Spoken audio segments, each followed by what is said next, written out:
So let's do a quick overview of the pipe and fittings that you have as part of your class this semester. We're going to talk about pipe first. And so here we have a little piece of PVC pipe, and it is 3/4 inch, and the thickness is schedule 40. So what is 3/4 inch? It's the diameter. And then what is schedule 40 talking about? It's talking about the thickness of the pipe. Usually on your pipe you have a bit of information printed.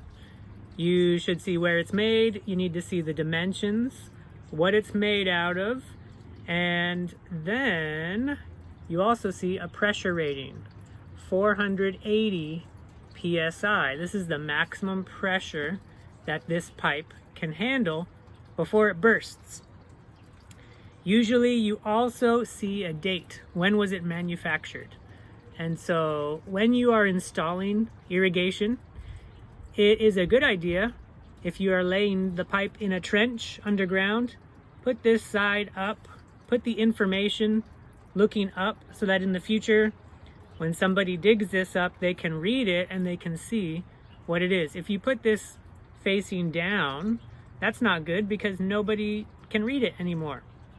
And on commercial jobs where there's an inspector, they will actually want you to have the writing facing up so that it can be read. Now, the pipe is what we use to transport the water, and anytime we have to turn or move in any direction, we need some kind of a fitting. And so the first fitting we'll talk about is the 90-degree fitting, or the elbow. The vast majority of your fittings go on the outside of the pipe.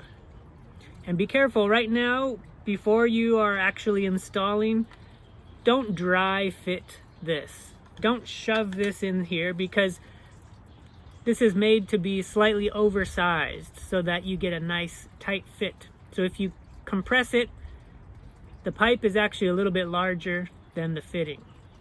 But you always make sure that the fitting's on the outside of the pipe. That's how you know what fits together. We call this a 90-degree fitting because it's literally just 90 degrees, and also called an elbow. If you look on the fitting itself, there is information. And that information tells you similar information as what is here. It'll tell you the size and the thickness of the fitting, and different companies will tell you slightly different information sometimes.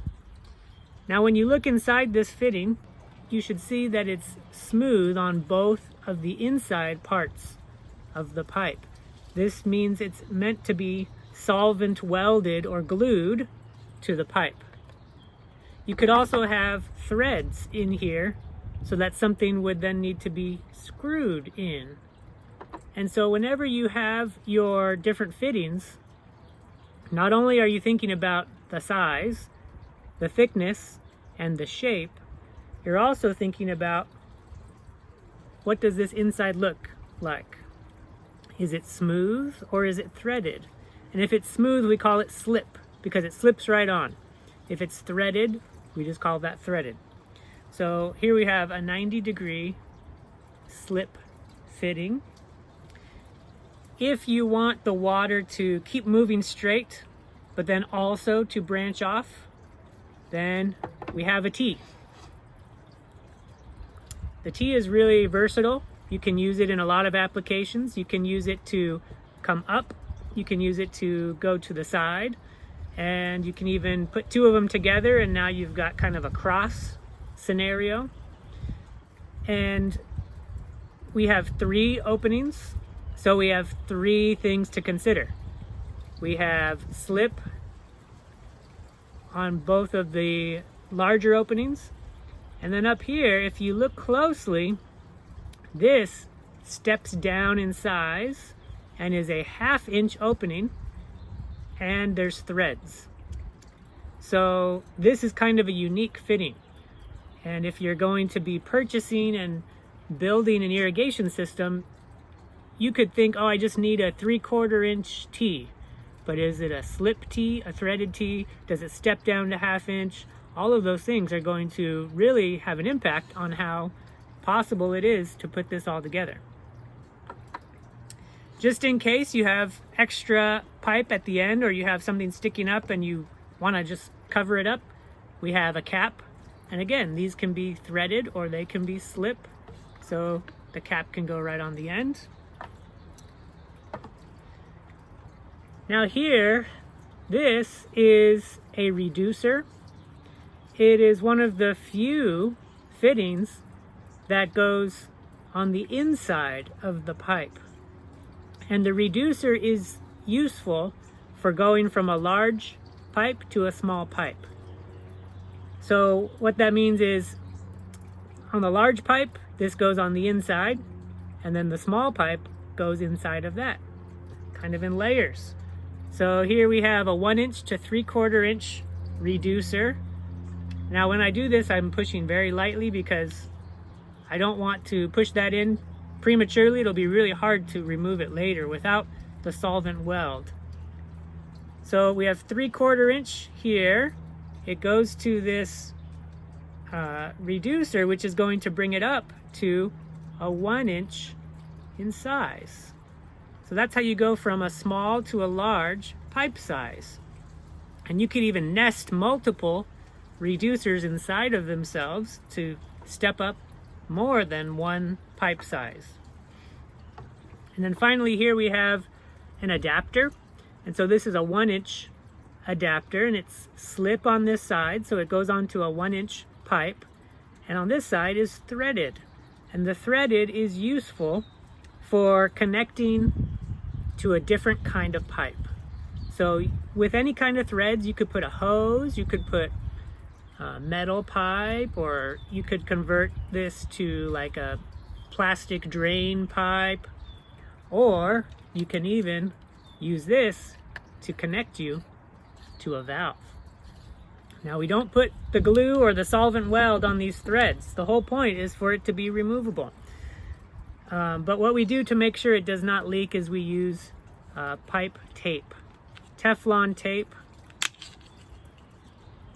So this wraps around the threads in order to get a nice tight seal.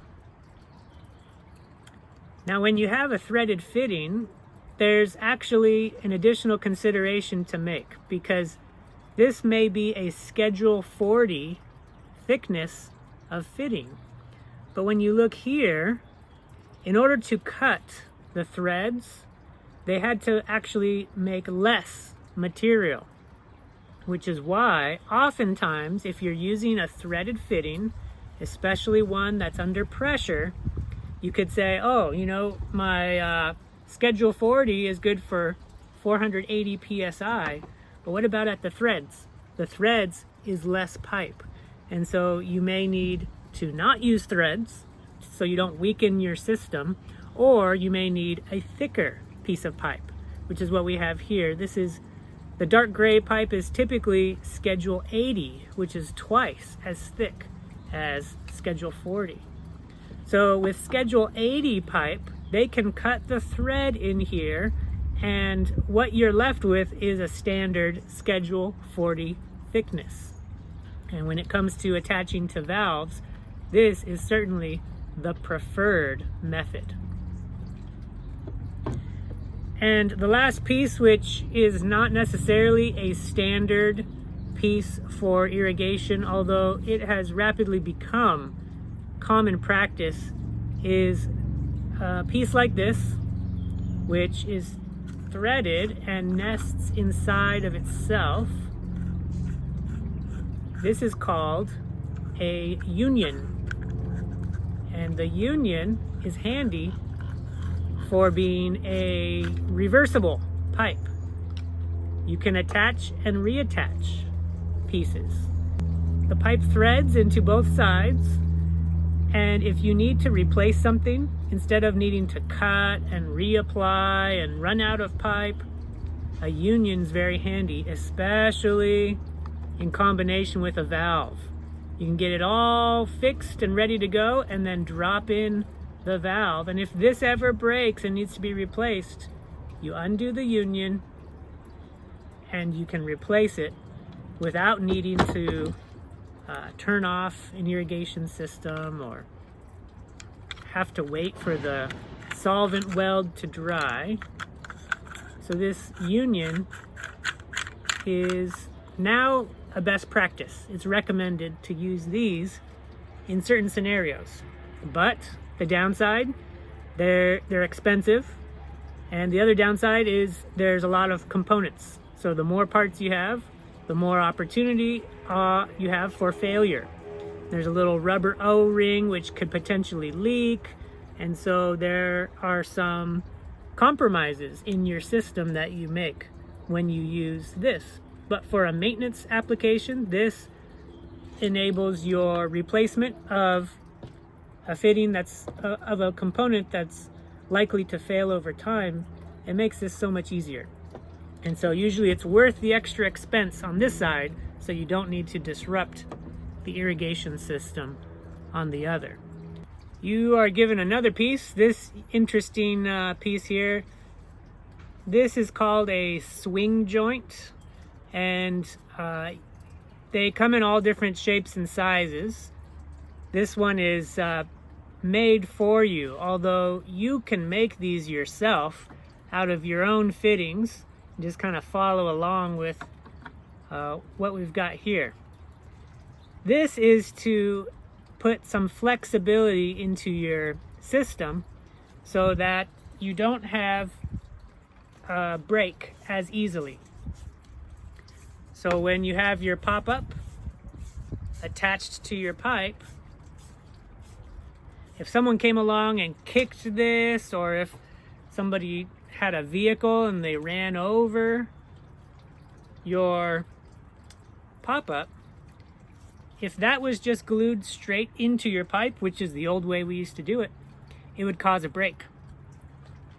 But now we use swing joints, and they're all just threaded, and you don't need to put any of the pipe tape. So all you do is, we have our pipe coming along, the water going in, and it's convenient for a couple of reasons. First of all, you can just put this in and then you can set it at different heights in order to meet the top of the ground level. The other thing is, if somebody comes along and pushes this down, well, it's less likely to cause catastrophic failure. You have a little bit of room here to adjust the top of your sprinkler body so you can have good coverage with your spray head.